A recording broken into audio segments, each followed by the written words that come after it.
Hello all, welcome back to our channel. எல்லோரும் நல்லா இருப்பீங்கன்னு நம்புகிறேன். நானுமே ரொம்ப சூப்பராக இருக்கிறேன். இந்த வீடியோ பார்த்தீங்கன்னா போன சண்டே அன்னைக்கு எடுத்தது. கொஞ்சம் மார்னிங் நான்வெஜ் குக் பண்ணிவிட்டு ஈவினிங் போல் ஆயுத பூஜை வருது இல்லையா, புதன்கிழமை முடிஞ்சிருச்சு. ஸோ அதுக்காக கொஞ்சம் க்ளீனிங் வேலையெல்லாம் இருந்துச்சு. ஸோ நான்வெஜ்ஜு சமைச்சு சாப்பிட்டுட்டு அதுக்கப்புறம் க்ளீனிங் வேலையெல்லாம் ஸ்டார்ட் பண்ணலாமேன்னு சொல்லிட்டு மார்னிங் கொஞ்சம் வேலை போயிட்டு இருந்துச்சு. ஹஸ்பண்ட் வந்து ஒர்க்குக்கு போயிருந்தாங்க, சாப்பிட வந்திருந்தாங்க பிரேக்ஃபாஸ்ட்டுக்கு. அப்போ வரும்போது வந்து மீன் வாங்கிட்டு வந்திருந்தாங்க. வந்து க்ளீன் பண்ணாமே வாங்கிட்டு வந்தாங்க. ஸோ அவங்களே வந்து கட் பண்ணிகிட்டு இருந்தாங்க. நான் மட்டும் பிரேக்ஃபாஸ்ட்டுக்கு அப்படியே தோசை ஊற்றி கொடுத்தேன். அவங்களும் சாப்பிட்டுட்டு நாங்களும் அப்படியே சாப்பிட்டுட்டு இருந்தோம், பாப்பாவும் நானும். ஸோ அதுக்கு முன்னாடி இப்போ தான் நம்ம சேனலை ஃபஸ்ட் டைம் பார்க்குறீங்கன்னா மறக்காமல் சப்ஸ்கிரைப் பண்ணி வச்சுக்கோங்க. மார்னிங் தோசை மட்டும்தான் ஊற்றிக்கிட்டேன். சட்னி வந்து நைட்டு அரைச்சதே கொஞ்சம் இருந்துச்சு ஃப்ரிட்ஜில். சரின்னு சொல்லிட்டு அதை அட்ஜஸ்ட் பண்ணி அப்படியே சாப்பிட்டுட்டோம். ரெகுலராக ஹஸ்பண்ட் வந்து மீன் வாங்கிட்டு வரும்போது அங்கேயே கட் பண்ணி வாங்கிட்டு வந்துடுவாங்க. ஏன்னா எனக்கு அந்தளவுக்கு வந்து கட் பண்ண தெரியாது. ரொம்ப வந்து எனக்கு பிடிக்காது அந்த ஒரு விஷயம், மீன் கட் பண்ணுறது அப்படிங்கிறது. அதனால் ஹஸ்பண்டே நான் கட் பண்ணி கொடுத்துட்டு க்ளீன் பண்ணி கொடுத்துட்டு போயிடுறேன், நீ சமைச்சு வச்சிருமா அப்படின்னு சொல்லியிருந்தாங்க. அப்பாடா நமக்கு வேலை மிச்சண்டான்னு நானும் நினச்சிக்கிட்டேன். ஸோ அதுக்கப்புறம் அவங்களும் க்ளீன் பண்ணிட்டாங்க. குழம்புக்கு புளி மட்டும் ஊற போட்டுட்டு அதுக்கப்புறம் அப்படியே மீனும் ஃப்ரை பண்ணுறதுக்கு மசாலாலாம் போட வச்சுட்டேன். அதுக்கு முன்னாடி சாப்பாடும் அப்படியே ஒல வச்சுட்டேன். சிங்கில் கொஞ்சம் பாத்திரம்லாம் கிடந்துச்சு. சரி கையோடு அதையுமே கழுவி வச்சிடலாமே அப்படின்னு சொல்லிட்டு கழுவ ஆரம்பிச்சிட்டேன். ஏன்னா எனக்கு சிங்கில் மட்டும் பாத்திரம் கிடந்துச்சுன்னு வச்சுக்கோங்களேன், ஒரு வேலையுமே ஆகாது. எனக்கு பிடிக்கவும் பிடிக்காது, ஏன்னே தெரியல. சிங்கில் பாத்திரம் இருந்தாலே அப்பப்போ பார்க்கும்போது அது ஒரு மாதிரி டென்ஷனாகவே ஆகிட்டுருக்கும். ஸோ அதனால் நிறைய சேர்த்தி வச்சுக்காமல் அப்பப்போ கொஞ்சம் கொஞ்சம் இருக்கும்போதே நான் வந்து கழுவி அந்த பேஸ்கெட்டில் வச்சுருவேன். அது ஒரு மாதிரி க்ளீனாக இருக்கிற மாதிரி இருக்கும் கிச்சனும். அதுவும் இல்லாமல் நமக்கு வேலையும் கொஞ்சம் மிச்சமாகும். ஸோ நிறைய பேர் வந்து கிச்சனை எப்படி க்ளீனாக வச்சுக்கிறது அப்படின்னு சொல்லிட்டு டிப்ஸ் இருந்தால் சொல்லுங்கன்னு கூட ஷேர் பண்ணி கமெண்ட்டில் கேட்டிருந்தாங்க. ஒன்றுமே இல்லைங்க, நம்ம எடுத்த பொருளை எடுத்த இடத்துலையே வச்சிடணும். அப்பப்போ வந்து கிச்சனை அப்படியே தொடச்சி விட்டுட்டோ நீட்டாக இருந்தோன்னு வச்சுக்கோங்களேன், சூப்பராக க்ளீனாகவே இருக்கும் கிச்சனு. இதுக்காக நம்ம வந்து மெனக்கட்டு எதுவும் பண்ண வேண்டாம்.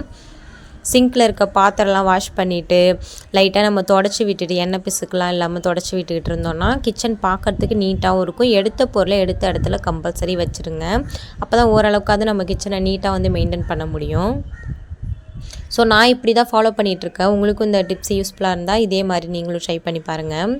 ஸோ அதுக்கப்புறம் சாப்பாடுக்கு தண்ணி போட்டிருந்தோம் இல்லையா, அதுவுமே நல்லா காஞ்சிருச்சு. அதுக்கப்புறம் அரிசி போட்டுட்டு அப்படியே வெங்காயம் தக்காளிலாம் கட் பண்ணலான்னு சொல்லிவிட்டு ஸோ எல்லாமே எடுத்து வச்சுக்கிட்டு இருந்தேன்.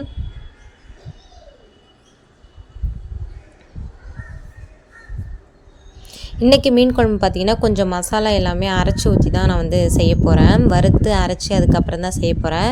ஹஸ்பண்ட் வந்து கண்டிப்பாக சாப்பிட்டு பார்த்துட்டு என்ன டிஃப்ரெண்ட்டாக இருக்குது அப்படின்னு சொல்லிட்டு கண்டுபிடிச்சி கேட்டுருவாங்க. ஸோ அப்படி கேட்குறாங்களா என்னன்னு சொல்லிட்டு நான் லாஸ்ட்டாக அப்லோட் பண்ணுறேன், வெயிட் பண்ணி பாருங்கள். அதுக்கு முன்னாடி மீன் வந்து பார்த்திங்கன்னா வால் தனியாக மண்டை தனியாக எடுத்து வச்சுருவேன். மண்டை பகுதி மட்டும் குழம்பு வச்சுட்டு வால் பகுதியை வந்து நான் வந்து அப்படியே ஃப்ரை பண்ணிவிடுவேன். ஸோ ரெகுலராக இப்படி தான் நான் பண்ணுவேன். அதுக்கு மீன் வறுக்கிறதுக்கு என்னென்ன மசாலான்னு பார்த்தீங்கன்னா கொஞ்சமாக மஞ்சள்தூள், ஒரு 1/4 ஸ்பூன் அளவுக்கு கரம் மசாலா, ஒரு 1.5 ஸ்பூன் அளவுக்கு சில்லி பவுடர் ஆட் பண்ணுவேன். அப்புறம் வீட்டில் அரைச்ச குழம்பு மிளகாய் தூள் இருக்குல்லையா, அது வந்து நான் ஆட் பண்ணுவேன். அதுவும் ஒரு ஸ்பூன் அளவுக்கு ஆட் பண்ணிப்பேன். ஸோ இதெல்லாம் போட்டு நல்லா மிக்ஸ் பண்ணிவிட்டு தேவையான அளவுக்கு உப்புமே போட்டு மிக்ஸ் பண்ணிடுவேன். சில பேர் வந்து பார்த்திங்கன்னா மசாலா மட்டும் வந்து தண்ணியில் நல்லா மிக்ஸ் பண்ணிவிட்டு அதுக்கப்புறம் மீன் போட்டு ஃப்ரை பண்ணி பரட்டி வைப்பாங்க. நான் வந்து இதே மாதிரி தான் பண்ணுவேன். மசாலாலாம் ஆட் பண்ணிவிட்டு அதுக்கப்புறம் தான் மீன் கூட சேர்த்து பரட்டுவேன். ஸோ மசாலாலாம் போட்டு பரட்டி நான் அப்படியே எடுத்து ஓரமாக வச்சுட்டேன். இது ஒரு 1/2 அன் ஹவர் மாதிரி ஊறினோன்னா பார்த்திங்களா வச்சுக்கோங்களேன், எண்ணெயில் வந்து ஒட்டாமல் வரும். நான் அதனால் வந்து ஒரு 1/2 அன் ஹவர் மாதிரி ஊறட்டும் அப்படின்னு சொல்லிட்டு மேக்னேட் பண்ணி வச்சுட்டேன். இப்போ இந்த சைடு வந்து மீன் குழம்புக்கு வெங்காயம், தக்காளி, பூண்டு, பச்சை மிளகாய், கருவேப்பிலை இது எல்லாமே வந்து நம்ம க்ளீன் பண்ணிவிட்டு கட் பண்ணி எடுத்து வச்சுருக்கிறேன். ரொம்ப பொடுசாக இல்லாமல் ஓரளவுக்கு மீடியம் சைஸ்லேயே கட் பண்ணி எடுத்து வச்சுருப்பேன். பூண்டு போட்டால் வச்சுக்கோங்களேன் நல்லா டேஸ்ட்டாக இருக்கும். ஸோ அதனால் வந்து நீங்கள் பூண்டு போட்டு மீன் குழம்புல இது வரைக்கும் செய்யலைன்னா ட்ரை பண்ணி பாருங்கள். இப்போ சாதமும் வெந்துருச்சு. சரின்னு சொல்லிட்டு அதையுமே சாதத்தையும் வடித்து விட்டுட்டேன். இப்போ மசாலா வறுக்கிறதுக்காக ஒரு பேனில் வந்து கொஞ்சமாக ஆயில் விட்டுக்கிட்டு அது கூடவே வந்து ஒரு 1/2 ஸ்பூன் அளவுக்கு சோம்பு, சீரகம், மிளகு இது 3மே ஆட் பண்ணியிருக்கிறேன். அதுக்கப்புறம் ஒரு ஆனியன், ஒரு தக்காளி தான் நான் எடுத்து கட் பண்ணி வச்சேன். அதில் பாதி போட்டு அப்படியே நம்ம வதக்கிக்க வேண்டியதான். ஸோ நான் 2 பேருக்கு தான் செய்கிறேன், அதனால் கம்மியான ஒரு குவான்டிட்டியில் தான் செய்கிறேன். ஸோ நீங்கள் எத்தனை பேருக்கு செய்கிறீங்களோ அந்த மாதிரி நீங்கள் அளவு எடுத்துக்கோங்க. ஸோ அதில் வெங்காயம் பாதி, தக்காளி பாதி, கொஞ்சமாக பூண்டு, ஒரு பச்சை மிளகாய், கொஞ்சமாக கருவேப்பிலை. நான் என்னென்னலாம் வந்து வதக்கலான்னு எடுத்து வச்சுருக்குறேனோ அது எல்லாத்தையுமே வந்து மசாலா அரைக்கிறதுக்காக கொஞ்சமாக எடுத்து போட்டு வதக்கிட்டு மசாலா வதங்கினதுக்கப்புறம் ஆற வச்சு நம்ம அரைச்சி எடுத்துட வேண்டியதான். அரைக்கும் போது பார்த்திங்கன்னா கொஞ்சமாக ஒரு 2-3 பல் அளவுக்கு தேங்காய் சில்லி ஆட் பண்ணிக்கோங்க. தேங்காய் துருவி ஆட் பண்ணிங்கன்னா ஒரு 2 ஸ்பூன் அளவுக்கு நீங்கள் சேர்த்துக்கோங்க, கரெக்டாக இருக்கும் இதுவே. இப்போ நம்ம வந்து நல்லா பேஸ்ட்டு மாதிரி அரைச்சி எடுத்துட வேண்டியதான். இவ்வளோதாங்க, குழம்புக்கு தேவையான மசாலா ரெடி ஆகிடுச்சு. இதுக்கப்புறம் நம்ம குழம்பையும் அப்படியே தாளித்து விட்டுற வேண்டியதான். தாராளமாக ஆயில் விட்டுக்கோங்க. அதில் கொஞ்சமாக வெந்தயம், நம்ம எடுத்து வச்சுருக்கோம் இல்லையா பாதி ஆனியன், அதுக்கப்புறம் எடுத்து வச்சுருக்க பூண்டு எல்லாத்தையுமே நம்ம மீதம் எடுத்து வச்சுருக்கோம் அது எல்லாமே போட்டு நல்லா வதக்கிற வேண்டியதான். பூண்டு, வெங்காயம், பச்சை மிளகாய், கருவேப்பிலை இதெல்லாமே போட்டு நல்லா வதக்கிட்டு நம்ம அரைச்சி வச்சுருக்கிற பேஸ்ட்டையும் ஆட் பண்ணிட வேண்டியதான். வெங்காயம் ரொம்பவும் வதங்க வேணாம், லைட்டாக ஒரு பொன்னிறம் வதங்கினாலே போதும். அதுக்கப்புறம் நம்ம அரைச்சி வச்சுருக்க பேஸ்ட்டை ஆட் பண்ணிவிட்டு மசாலா பவுடர் ஆட் பண்ணிக்க வேண்டியதான். கொஞ்சமாக சில்லி பவுடர், ஒரு பிஞ்ச் அளவுக்கு கரம் மசாலா, வீட்டில் அரைச்ச குழம்பு மிளகாய்த்தூள் ஒரு 2.5 ஸ்பூன் அளவுக்கு ஆட் பண்ணியிருக்கிறேன். இது எல்லாமே போட்டு நல்லா மிக்ஸ் பண்ணி விட்டால் நல்லா வந்து கொதிக்க ஆரம்பிச்சிடும். அது வந்து மசாலா வந்து தலை இருக்கும், தெறிக்க ஆரம்பிச்சிடும்.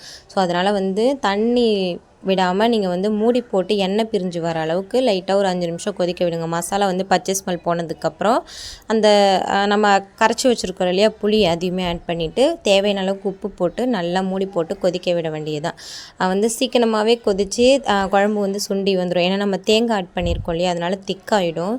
ஸோ கொதி வந்ததுக்கப்புறம் நீங்கள் எடுத்து வச்சுருக்கிற க்ளீன் பண்ணி வச்சுருக்க மீனும் போட்டு ஒரு 5 நிமிஷம் கொதிக்க விடுங்க. மேலே அப்படியே கருவேப்பிலெல்லாம் தூவிட்டு ஒரு 5 நிமிஷம் லோ ஃப்ளேம்லேயே அப்படியே கொதிக்க விட்டிங்கன்னா மீன் சூப்பராக வெந்துடும், குழம்பும் ரெடி ஆகிடும். நல்லா ஒரு மசாலாலாம் அரைச்சி ஊற்றி ஒரு மாதிரி செட்டிநாடு ஸ்டைலில் சூப்பராக இருந்துச்சு பார்க்குறதுக்கே. ஹஸ்பண்டும் சாப்பிட்டு பார்த்துட்டு உண்மையாகவே டிஃப்ரெண்ட்டாக இருக்குது, சூப்பராக இருக்குது அப்படின்னு சொன்னாங்க. அதுக்கப்புறம் மீனும் பொரித்து எடுத்துகிட்டு இந்த சைடு பேனில் கொஞ்சம் நிறையவே ஆயில் விட்டுட்டு, ஷாலோ ஃப்ரை மாதிரிலாம் பண்ண வேணாம், கொஞ்சம் தாராளமாகவே ஆயில் விட்டுக்கோங்க. அதில் வந்து நம்ம மிக்ஸ் பண்ணி வச்சுருக்குறோம் இல்லையா மசாலாலாம் போட்டு அந்த மீனையுமே ஆட் பண்ணிவிட்டு கொஞ்சமாக மேலே அப்படியே கருவேப்பிலாம் தூவி விட்டு நீங்கள் வந்து ஒன் சைடு ஒரு 2 நிமிஷம் 3 நிமிஷம் விட்டு அதுக்கப்புறம் பெரட்டி போட்டிங்கன்னா மசாலா எல்லாமே உதிராமல் சூப்பராக வந்து மீன் வறுவல் ரெடி ஆகிடும். நீங்களே பாருங்கள், மசாலாலாம் பிரியவே இல்லை, சூப்பராக இருக்குது. ஸோ இதே மெத்தடில் நீங்களும் ட்ரை பண்ணி பாருங்கள். இதுக்கப்புறம் ஒரு டிஃபன் பாக்ஸில் வறுத்த மீன்லாம் வச்சுட்டு இந்த சைடு வந்து குழம்புமே ரெடி பண்ணிட்டேன். இனிமேட்டுக்கு ஹஸ்பண்ட் வந்ததுக்கப்புறம் லஞ்சு சாப்பிட வேண்டியதான். சாப்பிட்டுட்டு கொஞ்சம் நேரம் அப்படியே ரெஸ்ட் எடுத்துகிட்டு ஈவினிங் குளிச்சுட்டு ஃப்ரெஷ்ஷப் ஆகிட்டு தான் கிச்சனுக்கே வந்தேன். குளிக்க போகிறதுக்கு முன்னாடி கொஞ்சம் பாத்திரம்லாம் இருந்துச்சு, பார்த்திங்கனாலே தெரியும். அது எல்லாமே வாஷ் பண்ணி வச்சுட்டு தான் போயிருந்தேன். வந்து சரி புதன்கிழமை தான் ஆயுத பூஜை வருது இல்லையா, ஸோ க்ளீன் பண்ணணும். அதனால் இன்றைக்கி நம்ம ஃபிஷ் சமைச்சிருக்கோம். அதுலேருந்து மண்டே, டியூஸ்டே நம்ம வந்து புதன்கிழமை வருதுங்கனால இந்த 2 நாள் தான் இருக்குது கேப்பு. ஸோ க்ளீனிங் வேலையை முடிச்சிடலாமின்னு சொல்லிட்டு அன்னைக்கு ஈவினிங்கே வந்து சோப்பெல்லாம் போட்டு நல்லா சூப்பராக வந்து க்ளீனிங் வேலையெல்லாம் முடிச்சிட்டேன், கிச்சன் கவுண்டர் டாப் ஃபுல்லாகவே. ஸோ கிச்சனில் அந்த அளவுக்கு வந்து எனக்கு ஆயுத பூஜை அன்றைக்கி வேலை எதுவும் இல்லை, மற்றபடி ரூமில் தான் அன்றைக்கி வேலை செஞ்சுக்கிட்டு இருந்தேன். ஸோ க்ளீன் பண்ணுறதுக்கு முன்னாடி கொஞ்சம் பாத்திரம்லாம் வந்து கழுவி வச்சதெல்லாம் இருந்துச்சு, அது எல்லாமே அது பிளேஸில் எடுத்து அரேஞ்ச் பண்ணி வச்சுட்டேன். இதுக்கப்புறம் ஒரு 3 பிளேட் எடுத்துகிட்டு வந்து சுகர், டீ தூள், அதுக்கப்புறம் வந்து சால்ட்டு அது எல்லாமே இருந்துச்சு. அது எல்லாமே வந்து தனித்தனி பிளேட்டில் கொட்டி வச்சுட்டு எல்லாத்தையுமே கழுவுறதுக்கு சிங்கில் எடுத்து போட்டாச்சு. அப்படியே அங்கே இருக்கிற கட்லரி ஹோல்டரில் இருக்கிற கத்தி, ஸ்பூனு, அதுக்கப்புறம் அங்கே இருக்கிற ஆர்டிஃபிஷியல் ஃப்ளவர்னு சொல்லிட்டு எல்லாத்தையுமே எடுத்துட்டேன் நான். எல்லாமே கொஞ்சம் ஆயில் டஸ்ட்டாக தான் இருந்துச்சு. ஸோ மொத்தமாக நம்ம சோப் போட்டு வாஷ் பண்ணுறோன்னா எல்லாத்தையுமே க்ளீன் பண்ணிடலாம் அப்படின்னு சொல்லிட்டு எல்லாமே எடுத்துகிட்டு சூப்பராக நான் க்ளீன் பண்ணிட்டேன். க்ளீன் பண்ணுறதுக்கு ஹாப்பி பிளானட்டோட இந்த க்ளீனர் தான் யூஸ் பண்ணேன். அது எனக்கு ரொம்பவே யூஸ்ஃபுல்லாக இருக்குது. நான் பெஸ்ட்டு ப்ராடக்ட்னே சொல்லுவேன். எனக்கு ரொம்ப பிடிச்சிருந்துச்சு அது யூஸ் பண்ணுறதுக்கு. அதோட ஸ்மெல்லாக இருக்கட்டும், நல்லா ஆரஞ்சு ஃப்ளேவரில் இருக்கும்.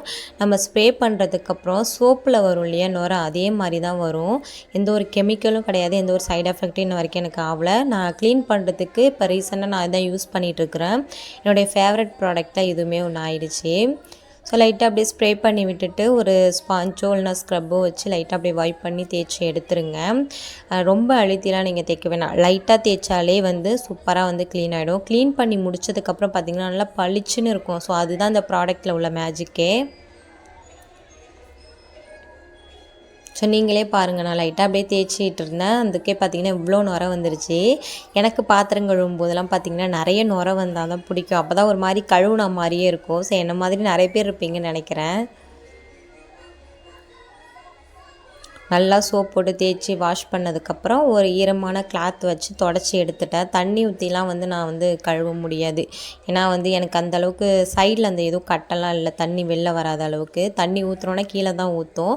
ஸோ அதனால் எப்பயுமே நான் தண்ணி ஊற்றி கழுவ மாட்டேன். ஒரு ஈரமான கிளாத்தை வச்சு அப்படியே துணியை வந்து வாஷ் பண்ணி தொடச்சி எடுத்துருவேன்.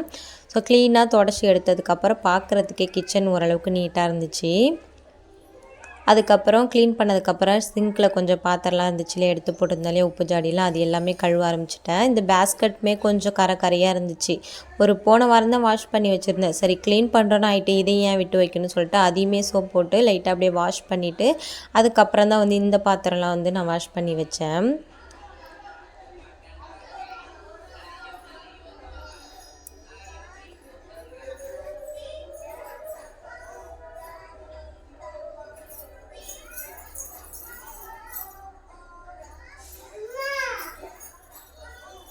பாத்திரம்லாம் அப்படியே வாஷ் பண்ணி வச்சுட்டு அதுக்கப்புறம் சிங்கையும் அப்படியே சோப் போட்டு நல்லா கழுவி விட்டுட்டு நம்மளும் கையெல்லாம் வந்து சோப் போட்டு நல்லா கழுவிட்டு வந்துட்டேன். இதுக்கப்புறம் இவ்வளோ வேலை பார்த்ததுக்கப்புறம் கொஞ்சம் டயர்டாக இருந்துச்சா, சரின்னு சொல்லிட்டு அப்படியே டீ போட்டு குடிக்கலாமேன்னு சொல்லிட்டு எனக்கு டீ போட்டுட்டு பாப்பாவுக்கு வந்து இட்லி ஊற்றி வச்சுட்டேன்.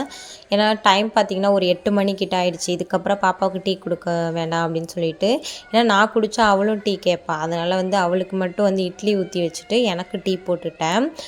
மேக்ஸிமம் வந்து நான் வெளில போய் தான் டீ குடிப்பேன், இல்லைனா பாப்பா பார்த்துட்டு கேட்க ஆரம்பிச்சிருவா. இட்லி ஊற்றி வச்சுட்டேன். சட்னி இதுக்கப்புறம் தான் அரைக்கணும். ஸோ பாப்பாவுக்குன்றதால ஃபஸ்ட்டு இட்லி ஊற்றி கொடுத்துட்டு நம்ம சாப்பிட்டுட்டு நம்ம டீ குடிச்சிட்டு அதுக்கப்புறம் வந்து நம்ம சட்னி அரைச்சிக்கலாமேன்னு சொல்லிட்டு வெயிட் பண்ணேன். ஃபைனலாக இட்லியுமே ரெடி ஆகிடுச்சு. பாப்பாவுக்கு இட்லி கொடுத்துட்டு நானும் டீ குடிச்சிட்டேன். ஓகே, இந்த வீடியோவோட எண்டுக்கு வந்துட்டோம்.